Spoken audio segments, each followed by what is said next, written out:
Many years were passed. That's why that dancing girl now become an old woman. She came trembling to the court. Did you walk up and down that street many years ago while this poor man was building a wall? Did you see him? Now the king asked her that were you walking up and down when the bricklayer was making the wall, and did you see him while making it? Yes, my lord, I remember it very well. Then she said, yes, she remembered it. So, you did walk up and down with your anklets jingling. You were young and you distracted him. So, he built a bad wall. Now, the king said that you distracted the bricklayer when he was making the wall. That's why he made a poor wall.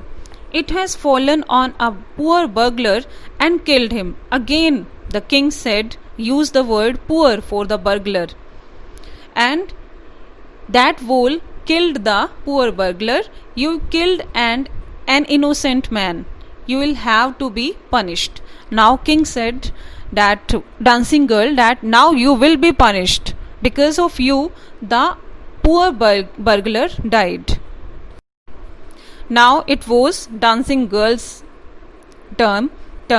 She thought for a minute and said, my lord, wait, I know now why I was walking up and down that street. I had given some gold to the goldsmith to make some jewelry for me. He was a lazy scoundrel. He made so many excuses, said he would give it now and he would give it then, and so on all day. He made me walk up and down to his house a dozen times. Now that dancing girl, now old woman, she also gave her excuses that it was not her fault actually. She had given some gold to be made by the goldsmith, and he was a very lazy, dishonest person. Scoundrel means dishonest person, and he was making so many excuses, and he was asking me to give my jewelry now and then after some time. That's why I was moving up and down here and there again and again, and that's why I took up so many rounds there. That was when this bricklayer saw me, and while I was moving up and down, that bricklayer saw me, and it's not my fault actually, my lord. It's the damned goldsmith's fault. Damned means cursed. It was the goldsmith's fault here now. Poor thing, she is absolutely right, thought the king. Now the king thought that she is saying right, weighing the evidence, क्योंकि अब जो evidence था वो उसके पक्ष में हो गया था. We've got the real culprit at last. Get the goldsmith wherever he is hiding at once. Now the king ordered to get the goldsmith there only at once. The king's bailiffs searched for the goldsmith. He was hiding in a corner of his shop. When he heard the accusation against him, he had his own story to tell. Bailiff means a law officer who makes sure that the decisions of a court are obeyed. Now the king's bailiffs searched the goldsmith who was hiding in a corner of the shop, because he heard जो आरोप हैं अब उसके ऊपर लग रहे हैं. Now he was also ready to make another story.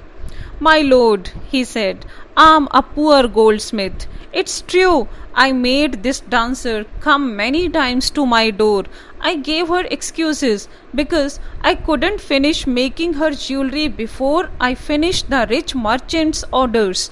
They had a wedding coming and they wouldn't wait. You know how impatient rich men are. Now the goldsmith was already prepared for that to tell another story, है ना. तो what he said कि कसूर किसका है, जिसकी वो jewellery बना रहा था, और ज्वेलरी किसकी बना रहा था, अ रिच मर्चेंट की. Because he said that rich people are very impatient. That's why he was giving so many excuses to the dancing girl, as he was not able to complete the rich man's order in time. Who is this rich merchant who kept you from finishing this poor woman's jewelry, made her walk up and down, which distracted this bricklayer, which made a mess of his wall, which has now fallen on an innocent man and killed him? Can you name him? Now you can see the foolishness of that king. Now according to king, जो सारी गलती थी वो उस rich merchant की थी. The goldsmith named the merchant and he was none other than the original owner of the house whose wall had fallen. अब ये रिच मर्चेंट कौन था? जिसके घर वो चोर चोरी करने के लिए गया था. Now justice had come full circle. Justice had come full circle means where the story began, it ended there only. Thought the king, back to the merchant. When he was rudely summoned back to the court, he arrived crying. अब उसको बहुत rudely तरीके से court में दोबारा से बुलाया गया and he was crying. It wasn't me, but my father who ordered the jewelry. He is dead. I'm innocent. Now he gave his own excuses that I didn't give any order for making the jewelry. It was my father who gave order to make the jewelry. But the king consulted his minister and ruled decisively, it's true, your father is the true murderer. He is dead, but somebody must be punished in his place. You have inherited everything from that criminal father of yours, his riches as well as his sins.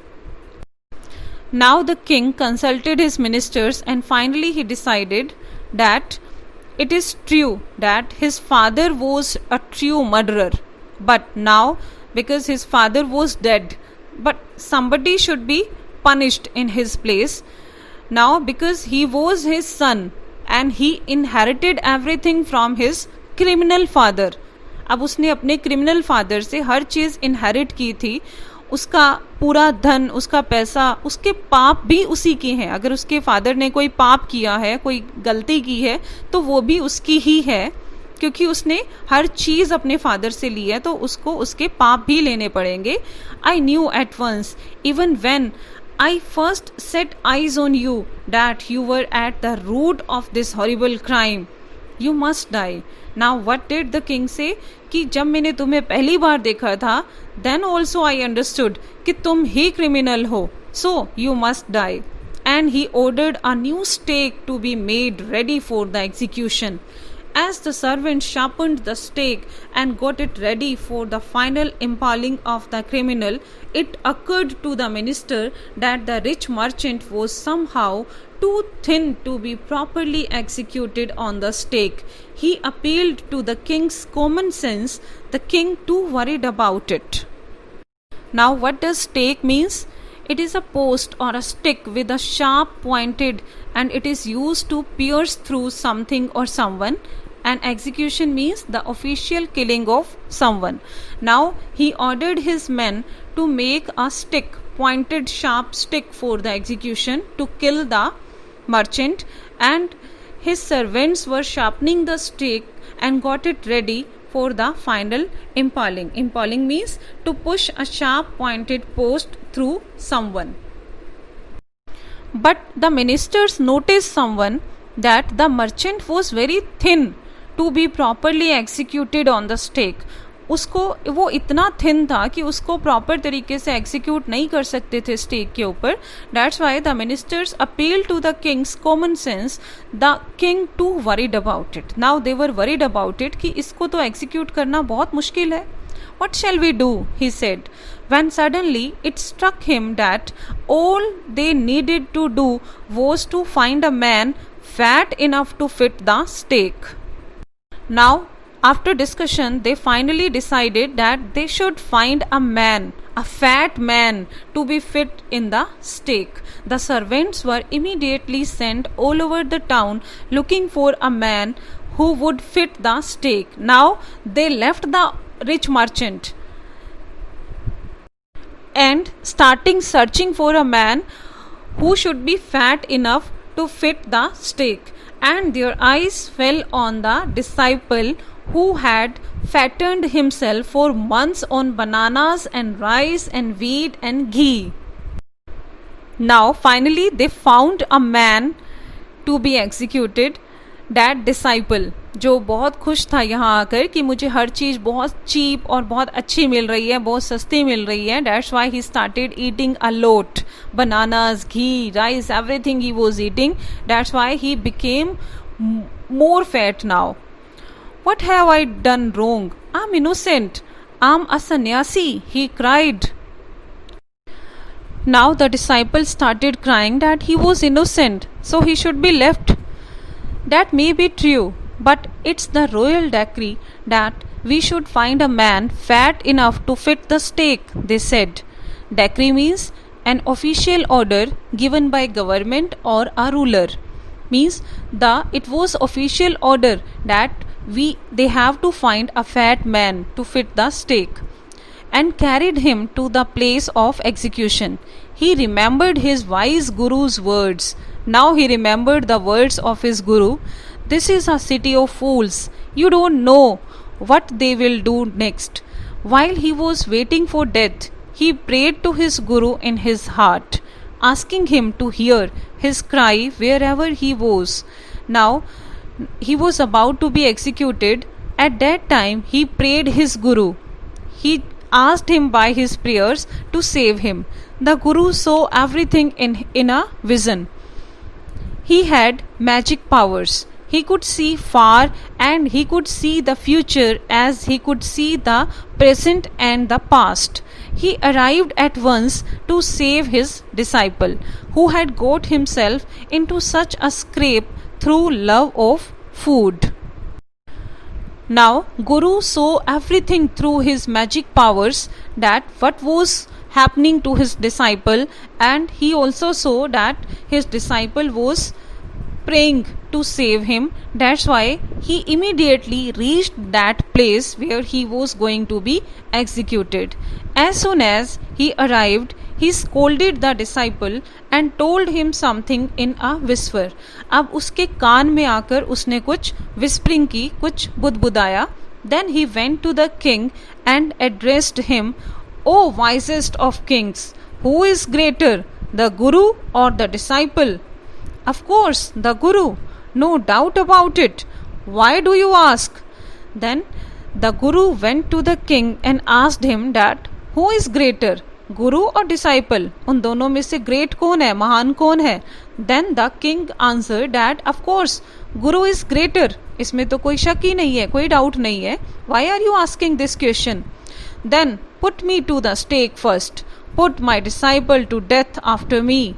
Then the guru asked the king to put him to the stake first. He wanted to be killed first, and put my disciple after his death. When the disciple heard this, he understood and began to clamor, Me first. You brought me here first. Put me to death first, not him.